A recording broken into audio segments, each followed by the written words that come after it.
கல்யாணி. ஆட நீங்களா? நானேதான். இதெல்லாம் உங்க வேலை தானே? எஸ், திருமண செய்தியில வந்திருக்கிறேன். திருமண செய்தியா? ஆமா.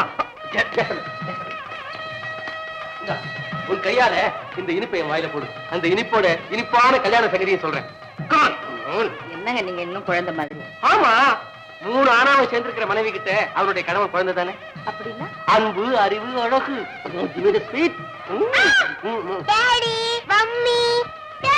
நீலா கண்ணு, எனக்கு என்ன கொண்டு வந்தாங்க? நீ பலூன் கேட்ட பாரு, உனக்கு நிறைய பலூன் வாங்கிட்டு வந்திருக்கிறேன்டா. Thank you, Daddy. ஆமா, அத்தைங்க. வேண்டாம் வேண்டாம், அத்தை கிட்ட போய் அம்மா நினைச்சபடி அத்தைக்கு கல்யாணம் போய் சொல்லு போ.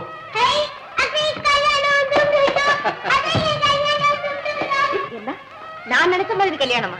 ஆமா, நீ நினைச்ச மாதிரியே தான். அப்ப ராமோ வழியில பார்த்து பேசி இருப்பீங்க. இல்லையே. ஏ ஒண்ணும் இல்ல, சும்மாதான் கேட்டேன்.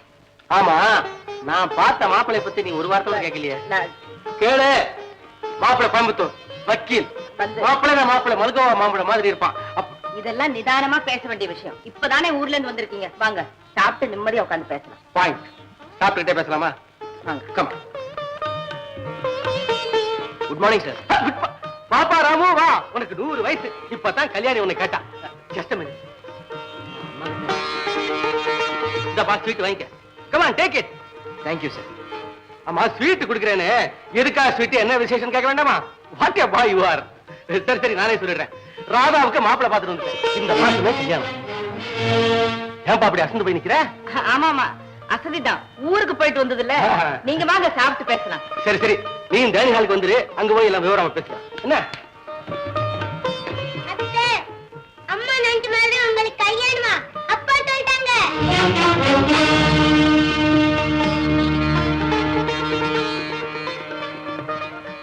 கல்யாணி, இப்படி ஒரு அழகான மாப்பிள்ளை நம்ம ராதாவுக்கு கிடைக்க மாட்டான்.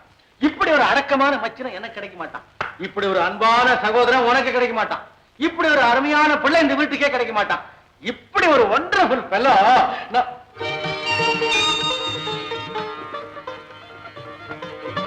என்ன கண்ணு? அத்தை கிட்ட கல்யாணம் சொன்னேன், ஒரே சந்தோஷம். That's good. பாத்தியா?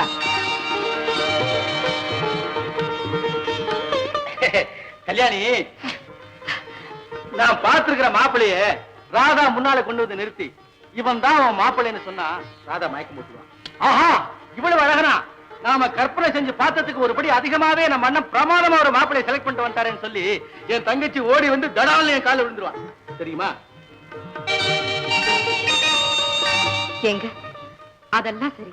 இருந்தாலும் ராதாவை ஒரு வார்த்தை கேட்டுக்க வேண்டாமா? ராதாவுக்குன்னு ஒரு தனி விருப்பம் இருக்குதா என்ன? பெரியவங்களா பார்த்து எது செய்தாலும் அதுக்கு நான் ஒத்துக்கிறேன் அப்படின்னு ராதா சொன்னதா நீதானே சொன்ன? பின்ன என்ன? ஏங்க, ஒரு சந்தேகம். என்னது? சொன்னா தப்பா நினைச்சுக்க மாட்டீங்களா? கல்யாணி, நான் ஒரு வக்கீல். உண்மை போய் ரெண்டையும் நல்லா அலசி ஆராய்ஞ்சு பார்த்து கட்சிக்காரனுடைய சந்தேகத்தை போக்க வேண்டியது என்னுடைய கடமை. சரி சொல்லு, நீ என்ன சொல்லுங்க? சொல்லு. ஒண்ணுமில்ல, ராதா ராமுவோட கொஞ்சம் நெருங்கி பழகுற மாதிரி தெரியுது. அதனால நீ ஒரு ஓல்டு மாடல். இந்த பொம்பளைகளே அப்படித்தான்ப்பா. அதுலயும் உன்ன மாதிரி கொஞ்சமா படிச்சுட்டு பழமேலேயே அதிகமா பற்றும் பிடிப்பும் உள்ளவங்களுக்கு அப்படித்தான் தோணும். இப்படித்தான் சந்தேகப்படுவாங்க. கல்யாணி, இது நாகரிக காலம். ராதா காலேஜ்ல படிக்கிற பொண்ணு. அப்படிதான் கொஞ்சம் ராமோட ஃப்ரீயா பழகி இருக்கலாம். அதுல என்ன தப்பு? ஆமா, நீ ராமுவை பத்தி என்ன நினைக்கிற? ராமு படிச்சவன், பண்புள்ளவன், நம்ம வீட்டுல கை நினைக்கிறவன், நம்ம குடும்பத்துல ஒருத்தன். அவன் இந்த மாதிரி தப்பு காரியம் எல்லாம் செய்வானா? என்னைக்கு அவன் நம்ம வீட்டுக்கு துரோகம் நினைக்கவே மாட்டான். ஆமா, தெரிஞ்சுக்க. அதெல்லாம் சரிங்க. ஊருக்கு போயிருக்கிற சித்தப்பாவுக்கு இந்த விஷயம் தெரிய வேண்டாமா? விடுவேனா? மாமாவோட அட்ரஸ் என் கையில இருந்துச்சுல்ல, உடனே அவர்கிட்ட போய் நான் பார்த்திருக்கிற மாப்பிள்ளைய பத்தி அள்ளி விட்டேன். அவ்வளவுதான். ரொம்ப சந்தோஷம்ப்பா. நிச்சயதார்த்தத்துக்கு நான் வரணுங்கிற தேவையில்லை, நீங்களே நடத்திருங்க, கல்யாணத்தை வந்து சேர்ந்துடுறேன் அப்படின்ட்டாரு. எல்லாம் போயிடுச்சா? அப்புறம் கல்யாணி, இந்த மாப்பிள்ளை வீட்டுக்காரங்க என்ன சொன்னாங்க தெரியுமா? வாங்க, எல்லாம் நிதானமா அப்புறமா பேசிக்கலாம். What is this? அன்னைக்கு நீ தான் அர்ஜென்ட் படுத்துறேன். இப்ப நான் சொல்ல ராமு டைனிங் ஹால்ல காத்துட்டு இருக்குல்ல. எது? அடடே, ஆமா, மறந்துட்டேன். நீலா, நீலா, நீ போய் நம்ம ராதாவை சாப்பிட கூட்டு வாமா. ஓகே. கல்யாணி, கம்.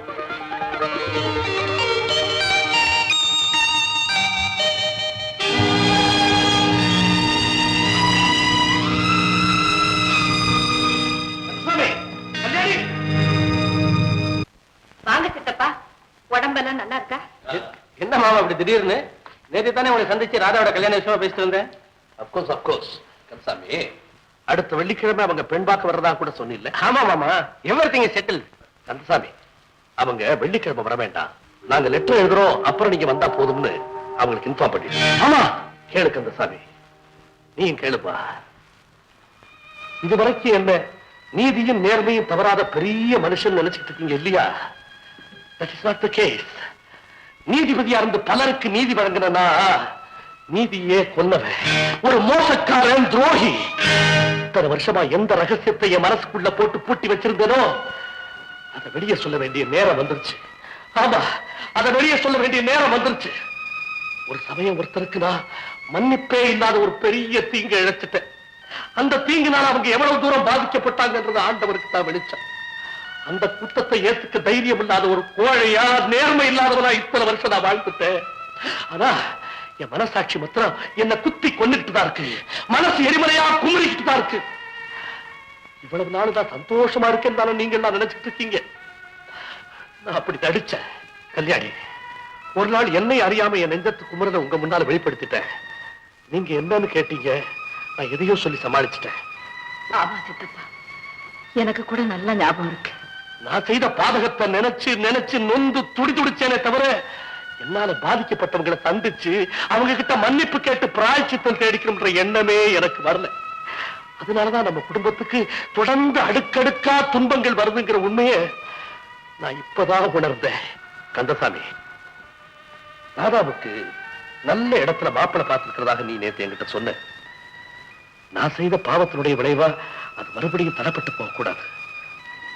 என்னால பாதிக்கப்பட்டவங்க எங்க இருந்தாலும் அவங்களை தேடி கண்டுபிடிச்சு அவங்க கிட்ட நான் மன்னிப்பு கேட்டு அவங்க மனசாந்தி அடைஞ்ச பிறகுதான் இந்த வீட்டுல எந்த சுப காரியமும் நடக்கணும்ன்ற முடிவுக்கு நான் வந்திருக்கிறேன்.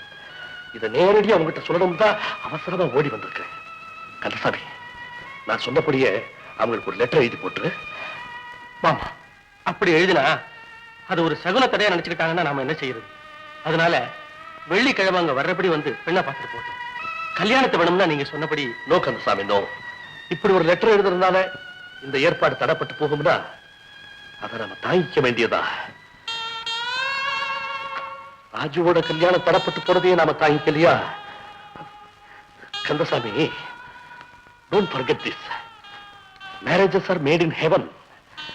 யாருக்கு யாருன்னு அவன் எழுதி வச்சிருக்காப்பா, அதுபடித்தான் நடக்கும். கல்யாணி, சித்தப்பா, நீ என்னமா சொல்ற? நீங்க இப்ப சொன்னதெல்லாம் நீங்க சொன்னதா நினைக்கல, கடவுளே நேர்ல வந்து சொன்ன மாதிரி இருக்கு. கந்தசாமி, எனக்காக வேண்டாம், ஒரு தங்கச்சிக்காக இதை செய்யப்பா. சரி மாமா, இதுக்கு மேல நான் என்ன சொல்ல முடியும்? நீங்க சொன்ன மாதிரியே நான் உங்களுக்கு எழுதி போட்டுறேன்.